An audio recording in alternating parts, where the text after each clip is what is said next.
E aí, tudo bem? Você está na minha janela. Nesse canal que é um recorte da realidade a partir do meu olhar, das minhas percepções. Então, fica à vontade, não repara bagunça. Eu ainda não sei pra onde olhar direito, tô indo aqui meio que num take só, Deus me ajude, amém. Então vamos lá.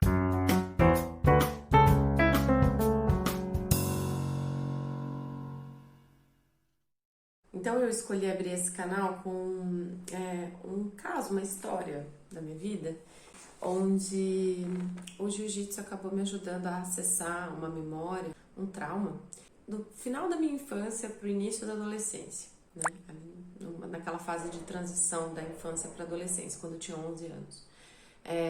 Eu vou fazer algumas considerações sobre a minha vida para contextualizar para quem caiu aqui e não me conhece, enfim, bem resumidamente. Bom, eu sou arquiteta de formação, fiz uma transição de carreira há 3 anos mais ou menos. Tenho algo falando sobre isso lá no meu Instagram, tem um destaque lá sobre mim e você pode encontrar mais detalhadamente essa parte lá. Eu já pratico yoga há uns 7 anos, quase 8, dando aula há 3 anos.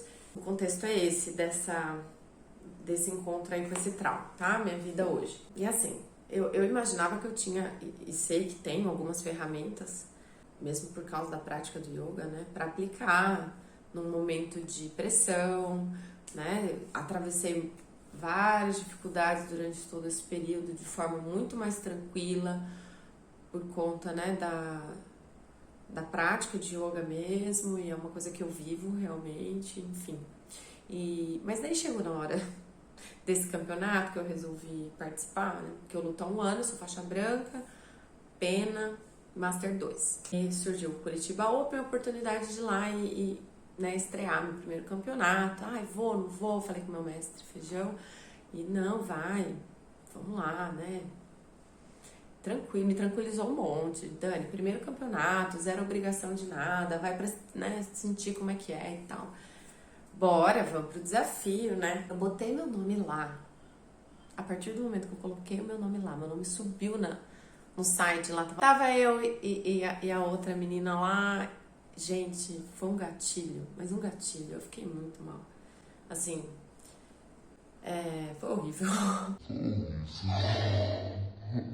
As piores sensações possíveis. E eu tava pensando, caraca, mas beleza, né? Vou respirar. E não passava. Era um dia, outro dia, outro dia. Não foi uma coisa assim que eu sofria a ansiedade do negócio. 2 dias antes da luta, na semana da luta não. Fiquei 15 dias tentando entender o que estava acontecendo, porque era muito medo. Aí a gente entra em algumas reflexões sobre mim. Nossa, vamos por... Pensa a vulnerabilidade, mas vamos lá. Então, eu tive esse evento, né, que eu comentei lá atrás, que me transformou muito. Então, eu fui de uma criança super doce, né, docinho, assim. Então, só tem uns vídeos, eu tô toda menininha e tal, e virei uma adolescente, um porco espinho. O mundo era um lugar muito perigoso para se ver. Então, para me defender, a minha defesa foi esse ataque, assim. Fiquei extremamente irritada, eu era muito mal-humorada.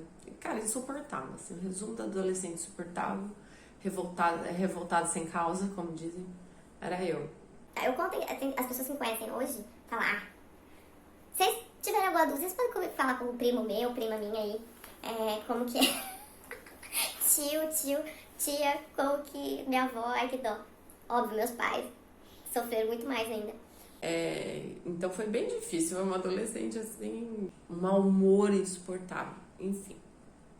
Aí eu acabei indo depois, né, para um outro extremo, assim. Perdi muitas coisas sendo dessa maneira, né? Então chega uma hora que a gente fala, não, né, pô, tem que mudar, não dá pra ficar assim pra sempre. Pelo amor de Deus, muito sofrimento. Terapia, e eu comecei a minha vida assim com esportes no CrossFit. Eu já tinha 2 filhos, uns 10 anos atrás, uns 27, 28 por aí. Tava liberando os 30. Tava beirando os 30. Foi quando eu comecei a ter contato de novo com a atividade física. Assim, sempre fui sedentária, preguiçosa. Eu e meu marido, a gente tinha banda de rock, cantava, vivia na noite, era uma boemia louca. Depois dos filhos, né, as coisas já foram mudando um pouco e eu fui sentindo essa necessidade de melhorar como ser humano, que eu era o cão, e as coisas foram acontecendo devagarzinho, processinhos lá e tal, e fui me transformando, mas eu fui para um outro extremo que também não foi legal. Eu me culpei muito da forma como eu agi na adolescência. Eu fui para um outro extremo que também não foi saudável, de me anular, assim, para agradar os outros, dificuldade imensa de entrar em conflito, sabe, assim, para me defender, defender meus pontos de vista, lutar pelo meu espaço, tomar as rédeas da minha vida mesmo, um monte de coisa que é a forma de fazer, né? Tudo tava ali se ajustando, né? Passo um tempão me ajustando. Ainda estou me ajustando. Ai, gente, é vida, né? É um processo que sei lá quanto tempo vai levar, mas enfim. Bom, então lá no alto dos meus 11 anos, eu mudei de colégio, eu cheguei num novo colégio. Eu não sei, eu assim, me pegar pra Cristo lá. Eu usava óculos, bem pitiquinha, miudinha, aparelho, enfim. Todo aquele estereótipo bem do patinho feio e indefesa, digamos assim. E daí, umas 3 meninas assim começaram a implicar comigo, implicavam bastante. E aí nesse período foi meu primeiro contato com terapia, que daí, né, fui ter acompanhamento psicológico, porque o bullying tava muito pesado, tava muito difícil de lidar, então eu tive muito medo. Eu sofria muita ameaça, assim, tipo, vou te pegar na saída. Vou te pegar na saída, vou te bater porrada, isso aqui. Era muita hostilidade, e eu não...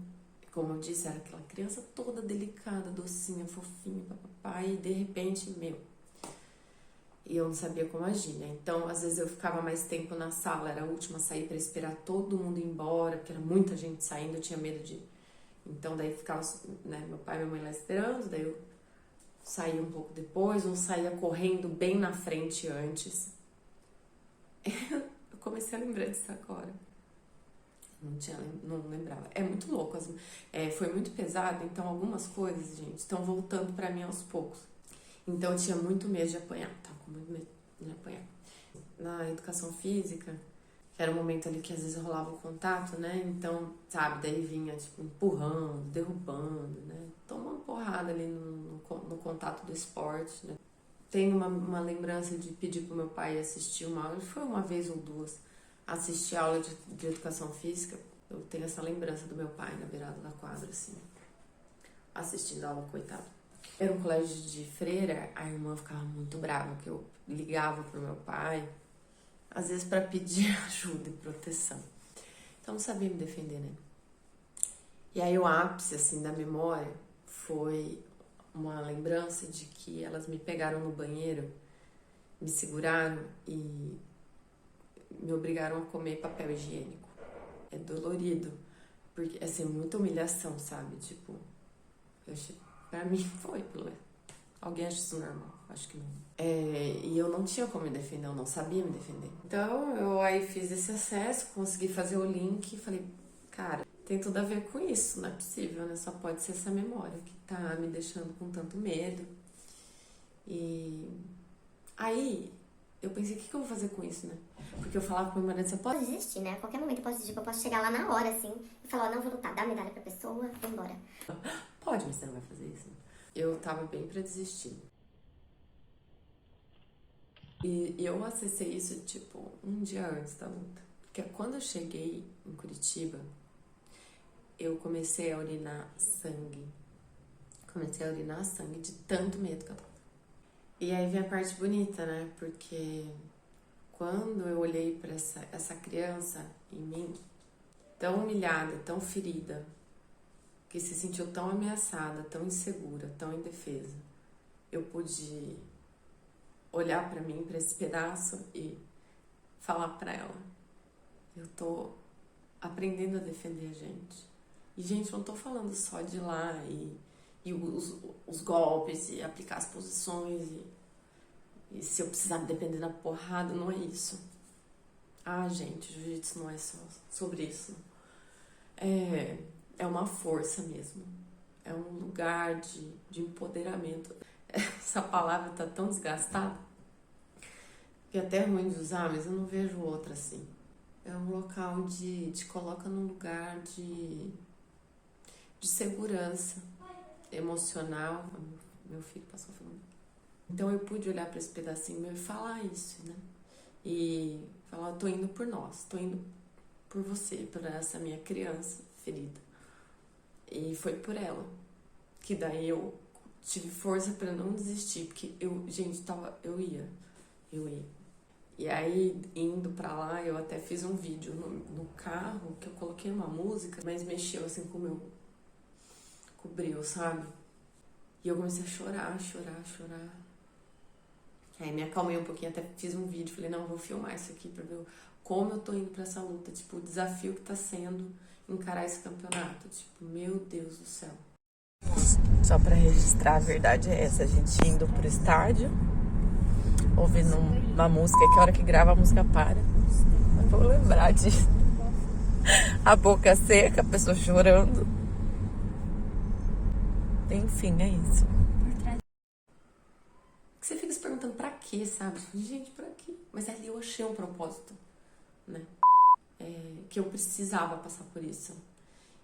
E fui entendendo também e várias fichas depois foram caindo, de que como quando você tá aberto para evoluir como pessoa, como ser humano e para curar suas dores, para se tornar uma pessoa melhor, todas as experiências são válidas. A gente não precisa ir lá, né, no retiro, não sei aonde, e criar uma condição. O tempo todo a vida dá oportunidade pra gente se trabalhar. E eu, assim, uma coisa que as pessoas têm o maior preconceito, tem um olhar... Gente, não tô falando nenhuma bobagem, não. Quem luta sabe. Às vezes tem um olhar até de, nossa, mas uma coisa tão primitiva, né? É uma parte nossa também, faz parte disso. Eu mesma tenho estudado muito uma filosofia de yoga que é não dual, então o mundo cabe, a luta vai caber também. E é isso, eu acho que o jiu-jitsu também está sendo uma maneira de me aproximar da minha essência, com um pouco mais de equilíbrio. O jiu-jitsu tem me ajudado a me aterrar, a aplicar muito do yoga, não só no esporte, mas integrar isso na minha vida, nessa força, nessa resiliência para seguir e fazer o que tem que ser feito. Corpo são, mente sã, uma coisa está completamente ligada na outra, não tem, né? Uma coisa puxa a outra. Você começa a trabalhar a mente, de repente você vai querer estar com o corpo melhor, o seu corpo está melhor, a sua mente está mais forte, porque é isso, né, gente? Assim é em cima como é embaixo, dentro como é fora. Não tem separação, né? Na realidade absoluta não existem essas dualidades que a gente coloca aqui nessa Matrix. Tá bom, queridos? É isso. Então é isso, gente. Obrigadão. Agradeço de todo o meu coração a paciência. E assim, se eu penso, o que você quer com esse canal? Se fizer sentido pra uma pessoa, gente, tá bom. Tá ótimo. Na verdade, não precisa nem fazer sentido, tá fazendo sentido pra mim vir aqui dividir, né? Será muito bacana saber que rendeu frutos e falar assim, gente, se trabalhar, mudar é completamente possível. Eu sou a prova disso. Então é isso, gente. Se eu tiver algo pra desejar pra nós, seriam boas escolhas. Namastê.